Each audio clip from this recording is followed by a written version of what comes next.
Hello and a very good evening to all my dear students. Dear students, today I'll teach you about the second paper, that is the history of economic thoughts. बच्चों, आज मैं आपको आपके दूसरे प्रश्न पत्र के बारे में पढ़ाऊंगी, आर्थिक विचारों का इतिहास।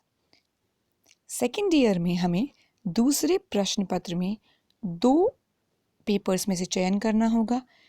एक पेपर होगा आपका थियरी पेपर, आर्थिक विचारों का इतिहास, और दूसरा होगा आपका mathematical paper, statistical tools and techniques in quantitative mathematics, सांख्यिकी और मैथ्स के रिलेटेड कंसेप्ट्स।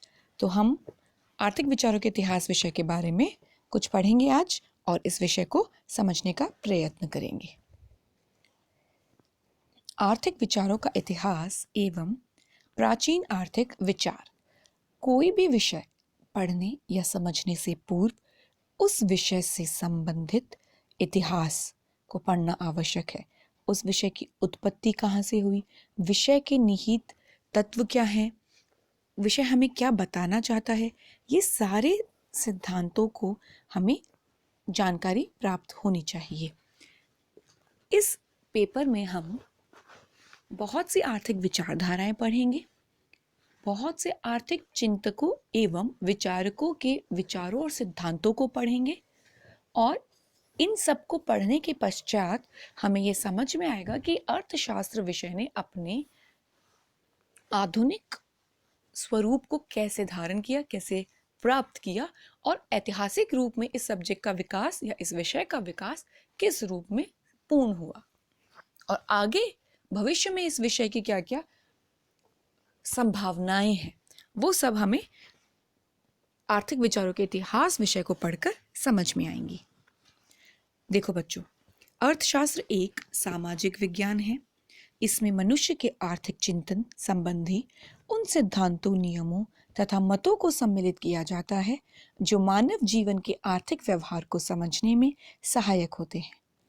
हम यह मानते हैं कि आधुनिक अर्थशास्त्र का विधिवत रूप में एडम स्मिथ की पुस्तक वेल्थ ऑफ नेशंस के प्रकाशन के साथ जन्म हुआ, परंतु मनुष्य का आर्थिक चिंतन बहुत प्राचीन है। प्रोफेसर अलेक्जेंडर ग्रे के अनुसार आर्थिक व्यवहार संबंधित चिंतन तभी से चला आ रहा है जब से मानव ने विचार करना आरंभ किया था। अपनी आवश्यकताओं की पूर्ति के लिए मनुष्य सदा से ही प्रयत्नशील रहा है। जैसे जैसे आर्थिक परिवेश बदलता गया, मनुष्य की आवश्यकताएं बदलती गई, तो मनुष्य के आर्थिक प्रयत्नों का स्वरूप भी बदलता गया। उदाहरण के लिए, प्रारंभिक युग में मनुष्य पत्थरों से जानवरों का शिकार करता था, उसकी आवश्यकताएं सीमित थी, लेकिन आधुनिक युग में मशीनों का प्रयोग तथा वैज्ञानिक आविष्कारों के कारण न केवल उत्पादन एवं अर्थव्यवस्थाओं के स्वरूप में परिवर्तन हुआ है, बल्कि आवश्यकताओं का भी स्वरूप बदला है। आर्थिक प्रगति के विभिन्न चरणों में विभिन्न विचारकों ने समय समय पर विभिन्न समस्याओं पर अपने मत, सिद्धांत एवं विचार प्रकट किए हैं। उन्हीं विचारकों द्वारा व्यक्त किए गए विचारों का सामूहिक नाम ही आर्थिक विचारों का इतिहास कहलाता है। बहुत इंपॉर्टेंट पॉइंट है ये। देखिए बच्चों, यहाँ पर हमने क्या समझा कि कोई भी विषय अपनी इतिहास को जाने बगैर वर्तमान स्वरूप नहीं धारण कर सकता और ब्रॉडली या बेसिकली हम ये मानते हैं कि अर्थशास्त्र विषय का जन्म, या हम बोलते भी हैं कि father of economics Adam Smith हैं, तो उनकी जो विचारों का जन्म है या इस विषय की जो उत्पत्ति है वो हम 1776 वेल्थ ऑफ नेशंस नामक पुस्तक से मानते हैं। लेकिन विधिगत रूप में ये माना जा सकता है, लेकिन अगर हम इसमें प्राचीनता में जाएं तो मनुष्य ने अपनी आवश्यकताओं की पूर्ति के लिए आर्थिक विचारों को या आर्थिक समस्याओं से जूझने के लिए अपने समाधान बहुत पहले से ही, प्राचीन काल से ही ढूंढने प्रारंभ किए थे और उनके कुछ रिजल्ट्स भी उन्हें मिले।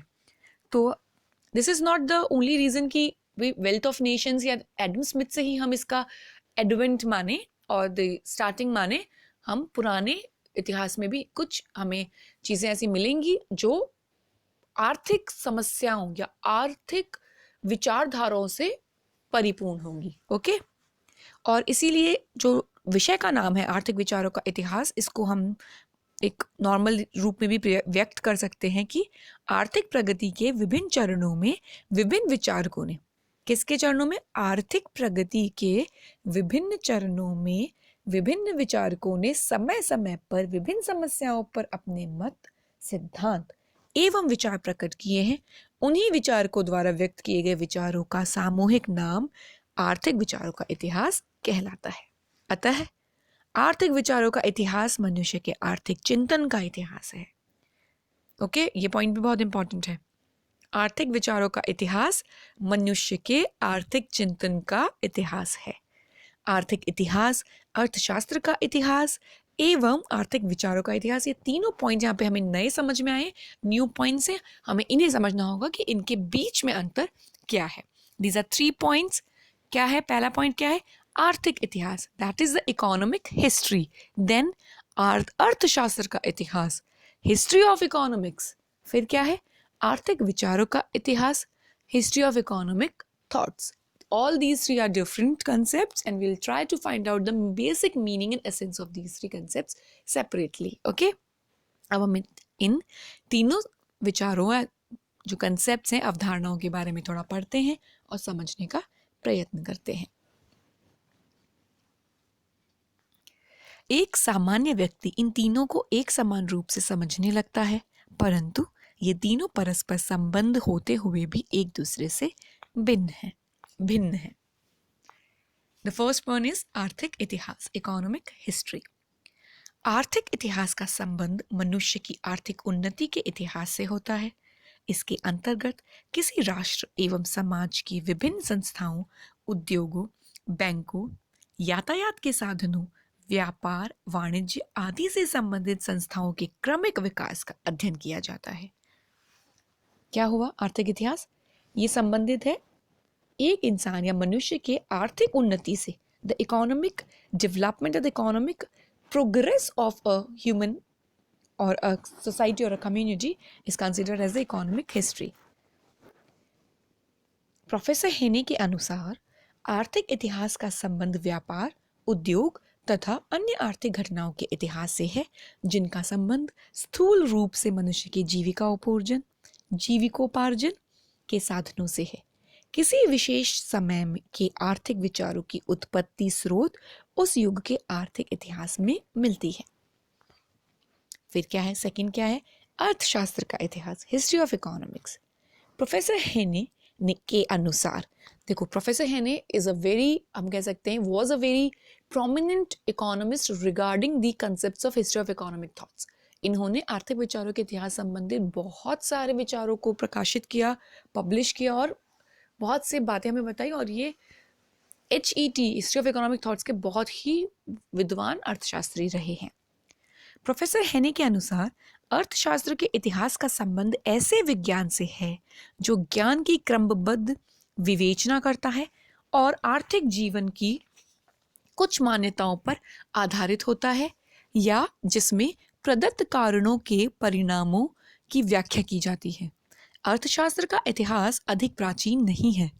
कुछ अर्थशास्त्री इसका जन्म एडम स्मिथ की प्रसिद्ध पुस्तक जो 1776 ईस्वी में प्रकाशित हुई थी से मानते हैं। यह माना जाता है कि मनुष्य के आर्थिक पहलुओं को लेकर वैज्ञानिक ढंग से लिखी गई यह पहली पुस्तक थी। इस प्रकार अर्थशास्त्र का इतिहास लगभग 236 साल पुराना है। एडम स्मिथ से भी पहले हमें भारत, यूनान, रोम आदि प्राचीन देशों के प्राचीन साहित्यों ग्रंथों में आर्थिक विचार मिलते हैं। भारत के 4 वेदों ऋग्वेद, यजुर्वेद, सामवेद एवं अथर्ववेद, उपनिषदों मुख्यतः 108 स्मृतियों जैसे कि मनुस्मृति या याज्ञवल्क्य स्मृति, बृहस्पति, नारद स्मृति आदि, रामायण, महाभारत तथा कौटिल्य के अर्थशास्त्र में अर्थशास्त्र के सभी क्षेत्रों पर आर्थिक विचार एवं सिद्धांत दिए गए हैं।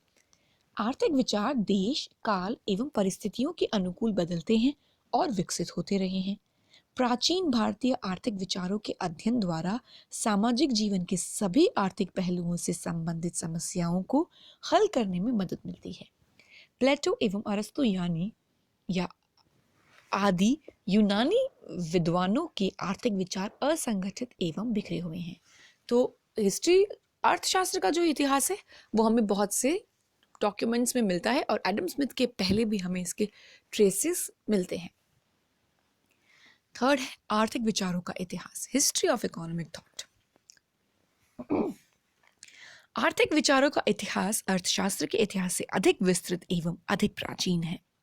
इसमें ऐसे विचारों को भी शामिल किया जाता है जो वैज्ञानिक एवं क्रमबद्ध नहीं है। आर्थिक विचारों का इतिहास आर्थिक चिंतन का इतिहास है। यह समाज के प्रारंभ से ही शुरू हो जाता है। इसमें हम प्राचीन युग व मध्य युग से लेकर आज तक के आर्थिक विचारों का अध्ययन करते हैं। आर्थिक विचारों को जानने के लिए हमें धर्म ग्रंथों, कानून, रीति रिवाजों आदि का गहन अध्ययन करना होगा। आर्थिक इतिहास एवं आर्थिक विचारों के इतिहास में परस्पर घनिष्ठ संबंध है। किसी अवधि विशेष के आर्थिक विचारों की उत्पत्ति के स्रोत हमें उस युग के आर्थिक इतिहास से प्राप्त होता है, जबकि किसी अवधि विशेष के आर्थिक विचारों पर अनिवार्य रूप से उस अवधि की आर्थिक संस्थाओं का प्रभाव पड़ता है, जिसकी जानकारी हमें उस युग के आर्थिक साहित्य से मिलती है। अतः आर्थिक विचारों का इतिहास आर्थिक इतिहास से अधिक विस्तृत है। आर्थिक विचारों का इतिहास का क्षेत्र अर्थशास्त्र के इतिहास के क्षेत्र से अधिक विस्तृत है। वस्तुतः अर्थशास्त्र का इतिहास आर्थिक विचारों के इतिहास का ही एक भाग है। आज बहुत सी ऐसी आर्थिक समस्याएं हैं जिनका आज हम लाभ ले रहे हैं। उन्हें किसने और कब बनाया, इसकी जानकारी हमें आर्थिक विचारों के इतिहास से ही मिलती है। आर्थिक विचारों के इतिहास का अध्ययन क्यों किया जाए? नाउ द पॉइंट अराइजेस कि why to study the history of economic thoughts. कुछ व्यक्तियों का यह विचार है कि हमें भूतकाल की आर्थिक घटनाओं एवं विचारों से क्या मतलब है। हमें गड़े मुर्दे उखाड़ने से कोई लाभ नहीं है। हमें तो वर्तमान एवं भविष्य में होने वाली आर्थिक गतिविधियों एवं समस्याओं को ही ध्यान में रखना है। अतः हम आर्थिक विचारों का इतिहास का अध्ययन क्यों करें? इसका समाधान हमें शुम्पेटर के इन शब्दों में मिलता है। निश्चित रूप से पुराने सोचने के तरीके से अनिश्चित काल तक चिपके रहने के बजाय उन्हें त्यागना श्रेयकर होगा। काठ कबाड़ की कोठरी में जाने से हमें लाभ ही होगा, बशर्ते हम वहां बहुत देर तक ना रुकें। इससे जिन लाभों को प्राप्त करने की आशा है उनको 3 शीर्षकों में वर्णित किया जाता है: अध्यापक संबंधी लाभ, नए विचार, मनुष्य के मस्तिष्क के तरीकों का ज्ञान। आर्थिक विचारों के इतिहास का अध्ययन हम इन निम्न कारणों से करते हैं। प्रत्येक युग की अलग अलग आर्थिक समस्याएं होती हैं और उन समस्याओं के समाधान हेतु विभिन्न विद्वान अपने अपने विचार भी देते रहते हैं। हमें आज आर्थिक जीवन का एक नवीन स्वरूप दिखाई देता है। इस नवीन स्वरूप को अच्छी तरह समझने के लिए यह आवश्यक है कि इसके पिछले जीवन को हम भली भांति समझ लें। अतः आर्थिक विचारों का इतिहास हमें वर्तमान समस्याओं तथा आर्थिक गतिविधियों को समझने में मदद करता है। आर्थिक विचारों का इतिहास का अध्ययन वर्तमान समस्याओं को सुलझाने में मदद करता है तथा मानव मस्तिष्क को अधिक विकसित करने में मदद करता है। आर्थिक विचारों के इतिहास को पढ़ने से हमें विभिन्न समय के विद्वानों के सोचने के तरीकों का ज्ञान होता है। अतः इतिहास के ज्ञान से सोचने समझने के तरीकों को अधिक पैना करने में सहायता मिलती है। इसके अध्ययन से अर्थशास्त्र एवं अन्य समाज शास्त्रों के आपसी संबंधों का स्पष्ट ज्ञान हो जाता है। इससे हमें अर्थशास्त्र के उद्गम को समझने में मदद मिलती है। हमने इस वीडियो में काफ़ी कुछ ऐसे कंसेप्ट्स पढ़े जो कि आर्थिक विचारों के इतिहास की हमें थोड़ी बहुत या शुरुआती जानकारी प्रदान करते हैं। अब हम आगे इन विचारों के मूलभूत सिद्धांतों की ओर बढ़ेंगे।